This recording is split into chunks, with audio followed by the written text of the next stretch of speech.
Okay, this is our mini lesson number 2 in our reading nonfiction unit. And again, we're continuing to explain and analyze how individuals, so people, events, ideas, how an author is going to introduce them in a story, how the author is going to show how they connect to each other, and then also how they are developed in an informational text. And if you remember when we talked about how an author develops something, that's just a fancy way of saying, like, how did the author write it in the article? Okay, what strategy or format did the author use? So, central idea. I'm not going to have you write it on a post-it, but in your reading journal, I want you to, with a pencil, at the very bottom of, what's the page on the left? 36. I want you to write down what you think a central idea is. What do you know of a central idea? And I'll give you about 30 seconds for that. All right. So the central idea, when on the state test especially, okay, but on any of my tests as well, if you're asked to give a central idea or to choose a central idea, they want you to figure out what the section or the paragraph or the whole article is mostly about. So everyone's going to say this with me. They want you to figure out what the section, paragraph, or article is mostly about. All right? That's really what we're trying to get at here. You got to go back and read it and figure out what is it mostly about. Now, I'm going to give you strategies today to help you know how to do that. Because I don't think it's a good idea for kids to just look at a whole article and make a guess about what it's mostly about. I have strategies to teach you to make this easy. Anybody want strategies to make it easy? You got them coming. All right. So I also need to make you aware that when I teach you about central idea and you have your notes about central idea, sometimes on the state test, they might call it central idea if we get lucky. Sometimes on the state test, they might call it main idea. Sometimes on the state test, they might call it the gist. Sometimes they like to get real creative and they'll call it the central claim, or they'll call it the big idea. And for some reason, my taskbar is, there we go. Sometimes, guys, they're going to really try and trick you like they did last year to my students on the state test, and they called it the central message. When we teach central message, we think about the central message of a fiction story. What's the central message of a fiction story? Theme. But on last year's state test, they asked what the central message was of an article. And when they're talking about the central message of an article, they're not asking you to figure out the theme. They're asking you to figure out the central idea. So basically, even though they're going to call it something different every time they ask you about it, no matter if they call it central idea, main idea, gist, central message, central claim, they're all talking about what something is mostly about, okay? But here again, I'm going to give you some strategies for how to figure out what it's mostly about. So there are some major clues for what the central idea is, or at least clues as to kind of like what the article is focusing on. So guys, sometimes the author is going to come right out and tell you what the article is mostly about. We call that a pop-out sentence. They're not going to say the central idea is, but they might have a sentence in the article where they come right out and kind of tell you what the article is mostly about. A lot of times it's going to be the first sentence in a section, okay? Or it could be the last sentence in a section. So look always when you're reading an article, look at the first sentence in a section and look at the last sentence in a section and see, is it just another detail or is it really a central idea statement telling me what it's mostly about? That's a huge spot to look. So where they come right out and tell you first sentence or last sentence. Also, you want to look at the headings. Have you ever noticed in an article and in the articles we've read so far, they always put headings at the top of each section. Guess what those headings tell you? What that section is mostly about. Now, sometimes it might just be a topic.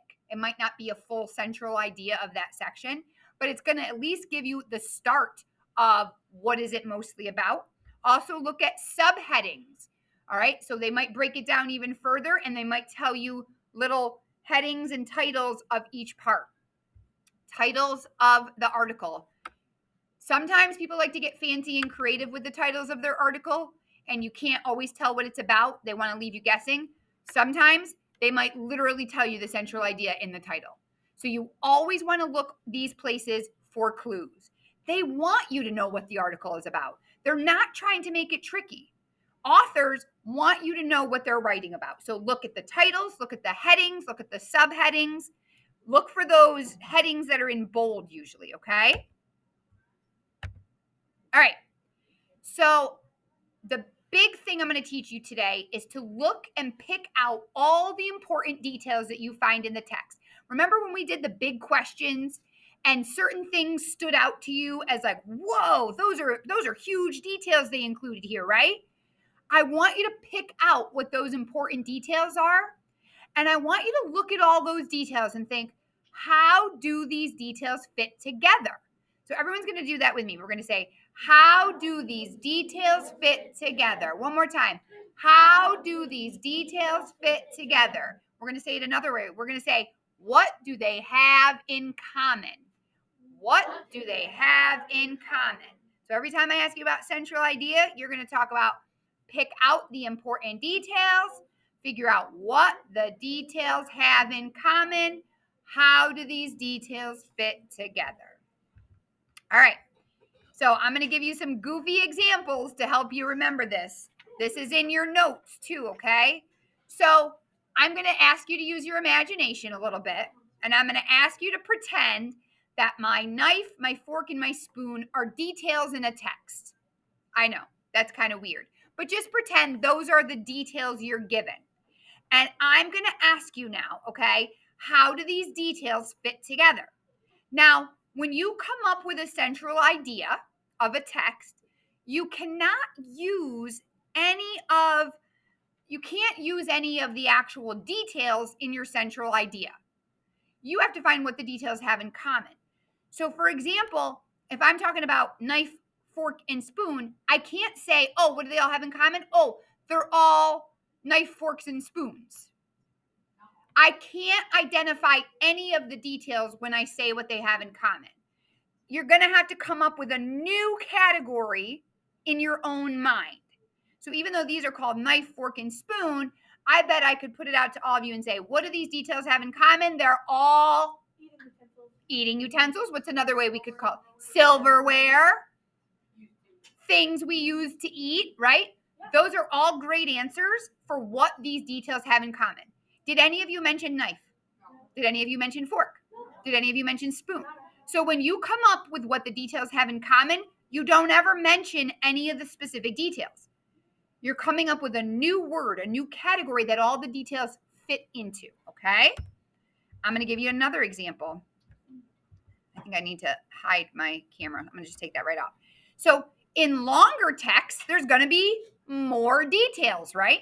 So when you have longer text with more details, it might not be so obvious how the details fit together. So you might have some of your details you first came across, like knife, fork, spoon, but then you might get thrown in there a detail like salt, pepper, or plate. And now we have to look even more closely to see how do these details fit together now. So can we say silverware? No. Eating utensils? No. What can we say? So some of you might say they all have to do with food. But I'm going to ask you to narrow it down even more, because what's missing from this picture that might be included in a category they all have to do with food? Food, right? And there's no food in here. So let's narrow that category down. Let's make it even a smaller category, because it actually doesn't include all things to do with food. What could we narrow it down to? We could say all things in the kitchen. How about, why isn't a blender in this mix of details? A blender has to do with the kitchen, but what does it not have to do with? It has to do with food. What does it not have to do with? Eating food. What does a blender have to do with? Blending food. Preparing food, right? So how can we narrow these details? How can we narrow our category down to include these details, but not other extra details? So we could make this category items used for eating, because if you look at all of these items, we use a plate, we use a salt shaker, we use all the fork, the spoon, the knife, we use them for eating. It doesn't include any food items. It doesn't include any items in your kitchen that are used for preparing food, but they do all have to do with eating. Okay, so I'm going to ask you to try this again, where I want you to think about these 3 details I'm giving you, and I want you to think about how these details fit together. So go ahead and take a look at all the pictures, and I want you on the top of your second page, or if you don't have your journal in front of you, if you're at home watching this, on a piece of paper, I want you to jot down what these details have in common. How do they fit together? All right, what are some ideas for how these details fit together? All right, the first thing that everybody says is they're all animals. But I am going to push you past saying they're just all animals because we need to be more specific. So if we get more specific, all 3 of these pictures show animal mothers with their babies. So again, it's not going to just be animals. That's too broad or too big of a category. We need to narrow it down, okay? We're going to be doing these with real details from a text as well. It's the same process. We find what do the details have in common. All right, up first, I'm going to give you 3 details. We're going to do the same thing. Even though these are not pictures anymore, the strategy is the same. You're going to find what the details have in common. And remember, we're not going to talk about the specific information in the details. Just like here, nobody said anything about elephants or giraffes or monkeys, right?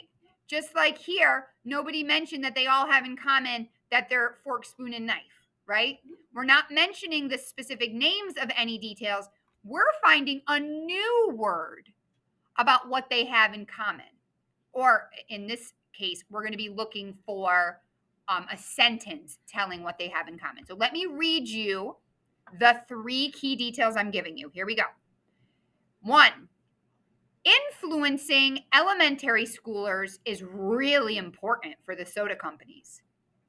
2, 8-year-olds are ideal customers for soda companies. 3, soda companies sell a Coke for $1.29 that only costs them 9 cents to make. So I read an article, I pulled out these 3 important details, and now it's going to be your job to find out what these 3 details have in common. So go ahead and do that now. Ask yourself, how do these details fit together? What do they have in common? All right, so let's look at these details. You said that they all have to do with soda companies. Does detail 1 have to do with soda companies? Yes. Does detail 2 have to do with soda companies? Yes. Does detail 3 have to do with soda companies? Yes. Can we just say all the details have to do with soda companies? Is that making our category small enough, or is that too big? It's too big. Can we narrow it down even more? What else do all of these details have to do with? Now, I hear you guys saying that these details have to do with kids. And somebody mentioned that not all 3 have to do with kids. If you think that all the details are somehow connected to children or some common detail, but it's not mentioned in 100% of your details, that's okay. As long as it's the majority of your details, it can still count as something that they have in common. So these have to do with soda companies, and they do have to do with kids. They talk about influencing elementary schoolers, and they talk about 8-year-olds being ideal customers for soda companies. What else do they all have in common? So it has to do with them trying to influence kids to do what? Buy soda. To buy soda. Why? They're ideal customers. Why do they want customers? Tie in your 3rd detail. What happens? So they can get money. So they make more money. Excellent. So the 3 things that are kind of running across all of these, the things that these details have in common, has to do with soda companies, has to do with soda companies making money, and it has to do with soda companies making money off of who? Children. Getting kids to drink their soda. So a good central idea statement here is soda companies market their products to kids so they can make more money. Would you guys agree that that tells what these details have in common? If you look back, if they're trying to influence elementary schoolers and that's being really important, why are they trying to influence them? To make money. And then detail 2, 8-year-olds are ideal customers for soda companies. What is that? Why are they ideal customers? Because they want to make more money. Soda companies sell a Coke for $1.29 that costs them 9 cents to make. So they're making $1.20 off of every Coke they sell. What does that have to do with anything? Making money. So they're talking about how they're going to make more of a profit by selling their products to kids, to children. Okay, so that's what the details all have in common. All right, we're going to try it again now with the Lending a Clean Hand article that you already read. I pulled out what you guys identified in your collaborative boards from the other day. You identified 4 key details, okay? During the pandemic, everybody was going crazy over hand sanitizer. Everybody wanted hand sanitizer. That's detail 1. Detail 2 was that hand sanitizer prices went from $2 a bottle to almost $100 a bottle. That was detail 2. Detail 3 that you picked out was that a boy named Jaden Perez bought and donated over 1,500 hand sanitizers to people who needed them.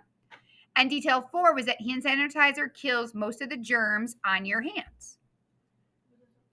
So I want you to look at these 4 details, and in your notes next to that box with the 4 details, I want you to think about what those details have in common.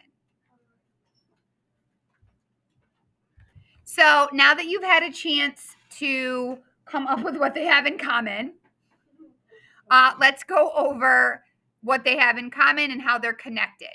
So all the details have to do with what? Hand sanitizer. They all happened when? During the pandemic. Would any of these details be relevant right now? No, only probably the hand sanitizer kills or breaks down the germs on your hands. And then what's the third detail? Right, they talk about how hand sanitizer is good for fighting the germs, okay? So now that you see what these details have in common, I want you to think about a central idea that you could write about those details. A central idea for the article, Lending a Clean Hand. So there are 4 specific criteria that I give you for writing a good central idea statement. Now, these central idea criteria, you are going to be gluing in your journals, and you are going to use these for the rest of the year. Every time you write a central idea statement, you are going to include, some of these things you have to have, and some of these things you do not want to have, okay? So up first, and help me read these. Your central idea statement should not include any specific supporting details from the article. So if you're trying to come up with what they have in common, you're not going to say fork. That's a specific supporting detail. You're going to say they're all silverware we use to eat, right? Okay? You should not include the specific supporting details. So if you were going to write a central idea statement for these details, you're not going to be talking about Jaden Perez donating 1,500 hand sanitizers to people. Okay? You're not going to talk about $2 a bottle to almost $100 a bottle. Those are what? Specific details. And in our central idea, we're not including any of the specific supporting details. We are coming up with new words that tell what those details have in common. When you write a central idea statement, it should be one clear, complete sentence. Okay? It is not 2 or 3 sentences. It is one sentence. It is not a sentence fragment. You can't say hand sanitizer, pandemic germs. Okay? You need to come up with a clear sentence with a subject and a predicate. What your sentence is about, and what are you telling me about that subject? That's criteria 2. The third criteria is it has to actually explain what the text is mostly about. If you write a beautiful sentence, but then you go back and look at your text and your central idea doesn't actually tell what the text is mostly about, it's not a good central idea. Okay? So it really does have to say what it's mostly about. And then the last criteria is it should not contain the words "the central idea is," or "the main idea is," or "this text is mostly about." Don't put those words in there. Start with whatever your subject is. Okay? Don't lead in with "the central idea is," or "the main idea is," or "this is mostly about." If you have any of those words in there, it's not going to be acceptable as a good central idea statement. All right? So up first, I'm going to have you guys, I'm going to pause my video. If you are watching at home, pause the video. You're going to go ahead and make a central idea statement that talks about what these details all have in common. What would be a good central idea for these details? Go ahead and do that now. Okay, now that you've had time to write your central idea statement, let's go over it. So hand sanitizer was something everyone wanted during the pandemic in order to fight germs. Let's go through our criteria. Did that central idea include any specific supporting details from the article? No, it wasn't talking about anything specific. It was the general overview, what they had in common. So we would say, no, it doesn't. And should it? No. So if it didn't, you're on the right track because it shouldn't include any specific supporting details. Was it one clear, complete sentence? Yes. Hand sanitizer was something everyone wanted during the pandemic in order to fight germs. It's one clear, complete sentence. Yes. Should it be? Yes, it should be. Does it tell us what the text was mostly about? Yes. Without going into specific details, we know that this is an article about hand sanitizer being something that people went crazy over during the pandemic because it was something that would fight the germs. And did it contain the words, "the central idea," or "the main idea is," or "this text is mostly about"? No, it started with the subject of the sentence, which is hand sanitizer. Okay, so it fit all of our criteria. That means it is a good central idea statement.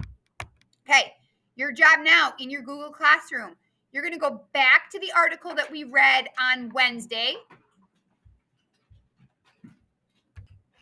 The article we read on Wednesday was called "Kids at War." Okay, just as a reminder, I want you to look for those pop-out sentences that might tell you a central idea of this article. I also want you to look for headings and titles and see if those give you clues about what the details might have in common. I also want you to look for any of the key details and ask yourself, how do these details fit together? So when you read this the other day, what stood out to you as being like, oh my gosh, that seems like a really important detail? Okay? What you're going to do is you're going to fill out this chart. This is your assignment in Google Classroom. I want you to write down any super important details that stick out as being important. That's job one. Then, just like we did with the examples we went over in the mini lesson, you're going to come up with anything that all your details have in common. Remember, these are going to be words you're coming up with yourself. Okay, what did the details have in common? What were the things that kept coming up again and again throughout the article that you think your details have in common? And then your last job is to write a central idea statement telling what the article "Kids at War" is mostly about. What are you going to not start your sentence with? The central idea is. You're going to start with the subject, okay? And then you're going to fill out the chart at the bottom of your assignment. You can just highlight the yeses or the nos. And just like we did, when you look at your central idea statement and you look at your chart, you're going to go back and forth. And you're going to check each of the criteria before you highlight. You can't say, yes, I told what it was mostly about. You got to go back, look at your central idea, go back, skim the article, make sure it actually tells what it's mostly about. When you look at, does it contain the words the text is mostly about? Go back, double check. Don't just highlight, really go back and check it. Okay? All right, that's your mini lesson on central idea.